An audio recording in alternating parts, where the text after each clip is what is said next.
माँ जी जल्दी चलिए, देखिए आपके घर के बाहर एम्बुलेंस आई है। गायत्री भागती हुई दरवाजे पर आती है। तभी उसकी बहू चांदनी को एम्बुलेंस से बाहर लाया जाता है। हे भगवान, ये मेरी बहू को क्या हो गया? एक्सीडेंट हो गया माँ जी। अरे लेकिन ये कैसा एक्सीडेंट है? चोट तो कहीं नजर नहीं आ रही। अरे माँ जी, दिमाग में अंदरूनी चोट लगी है और ये अपनी याददाश्त खो बैठी है। हैं? मेरी बहू याददाश्त खो बैठी है, अब क्या होगा? आप फिक्र मत करिए, बस इनका अच्छे तरीके से ख्याल रखिए। मैंने दवाइयाँ दे दी हैं, अब मैं चलता हूँ। अगले दिन, अब तेरी तबीयत कैसी है बहू? बहू? किसकी बहू? हम भैरवगढ़ के ठाकुर विक्रम सिंह की बेटी रूपवती हैं। हम एक राजकुमारी हैं और तुम हमारी दासी हो बुढ़िया। अरे बेटा विशाल, बहू कैसी बहकी बातें कर रही है। अरे कुछ मत पूछो माँ, रात को मुझसे अपने पैर दबा रही थी। सर पर चोट लगने की वजह से इसका दिमाग पूरी तरह खराब हो गया है और ये अपने आप को राजकुमारी समझ रही है। तभी वहाँ चांदनी आ जाती है। तुम दोनों यहाँ क्या खुसुर फुसुर कर रहे हो? कहीं तुम दोनों मिलकर हमारे खिलाफ कोई षड्यंत्र तो नहीं रच रहे हो? हम तुम्हारा सर तलवार से उड़वा देंगे, समझे? अरे नहीं नहीं राजकुमारी जी, हम तो आपके सेवक हैं। भला हमारी इतनी हिम्मत? कहिए, आपने यहाँ हॉल में आने का कष्ट कैसे किया? हमें बहुत भूख लगी है। ए दासी, जल्दी से हमारे लिए भोजन का प्रबंध करो। आज हम शाही कबाब खाएंगे। विशाल अपनी माँ को चांदनी की बात मानने के लिए इशारा करता है। ठीक है राजकुमारी जी, मैं अभी आपके लिए भोजन लेकर आती हूँ। इस तरह विशाल और उसकी माँ ना चाहते हुए भी चांदनी की जी हजूरी में लगे रहते हैं। लाओ माँ, जल्दी से मेरा टिफिन दो, मुझे देर हो रही है। अरे ठहर जा, जरा दम तो लेने दे मुझे। सारे घर का काम मुझे अकेली को करना पड़ता है। तेरी बीवी तो राजकुमारी बनी बैठी है, सारा दिन हुक्म चलाती रहती है। अरे माँ, मेरा भी तो यही हाल है। फिलहाल तुम मेरा टिफिन दे दो, मैं चला। रुको, कहाँ जा रहे हो? अरे मर गया रे, ये कहाँ से आ धमकी? आज हमारा जुहू चौपाटी घूमने का मूड है और हमें अपने लिए नई साड़ियाँ भी खरीदनी है। चलो जल्दी से अपना वाहन निकालो और हमें ले चलो। अरे अब तो मैं गया काम से। अगर आज मैं वक्त पे ऑफिस नहीं पहुंचा तो मेरा बॉस मुझे नौकरी से निकाल देगा। मरता क्या न करता।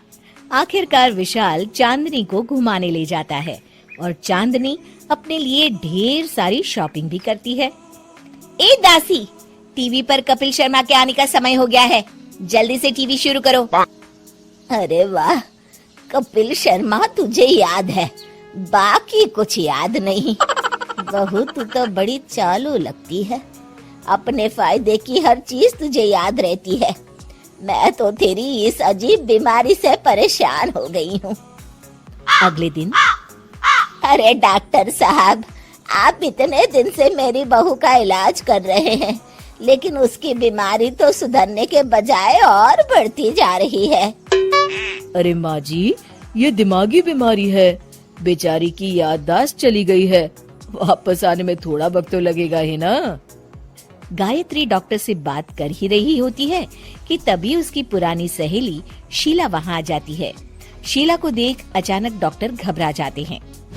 अच्छा माँ जी, मुझे एक मरीज को अर्जेंट देखने जाना है, मैं चलता हूँ। ये कौन था?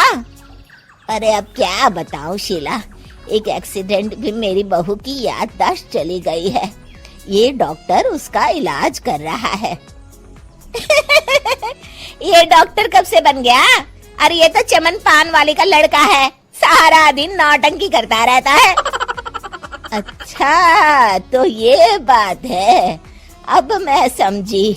मेरी बहू और ये पान वाले का लड़का दोनों मिलकर मुझे बेवकूफ बना रहे थे। चल तू मेरे साथ। गायत्री शीला को एक बड़ा सा डंडा हाथ में देकर अपनी बहू चांदनी के कमरे में ले जाती है। बहू, ये मेरी सहेली है, एक डॉक्टर है। इसने तेरे जैसे न जाने कितनों का इलाज 2 मिनट में कर दिया है। इसका कहना है कि सर पर जहाँ चोट लगी हो, अगर उसी जगह दोबारा किसी बड़े डंडे से जोर से मारा जाए तो मरीज की याददाश्त वापस आ जाती है। देख, हम डंडा भी लाए हैं। अपनी सास की बातें सुनकर और हाथ में बड़ा डंडा देख चांदनी घबरा जाती है। अरे बाप रे, मैं तो फंस गई। इस डंडे की एक बार की वार से ही मैं तो चारों खाने चित हो जाऊंगी। अब क्या करूं, क्या करूं, क्या करूं? लेकिन गायत्री, डंडा सर पर ठीक उसी जगह लगना चाहिए जहाँ चोट लगी है। अरे तू चिंता मत कर, 2-4 बार मारूंगी तो एक बार तो सही जगह लग ही जाएगा ना। चल बहू, तैयार हो जा। अरे नहीं नहीं माँ जी, मुझे मत मारिए।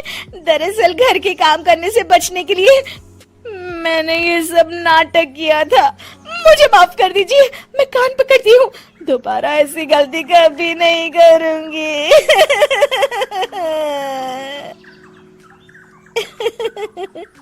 क्यों दोस्तों, कहानी कैसी लगी हमें जरूर बताइएगा।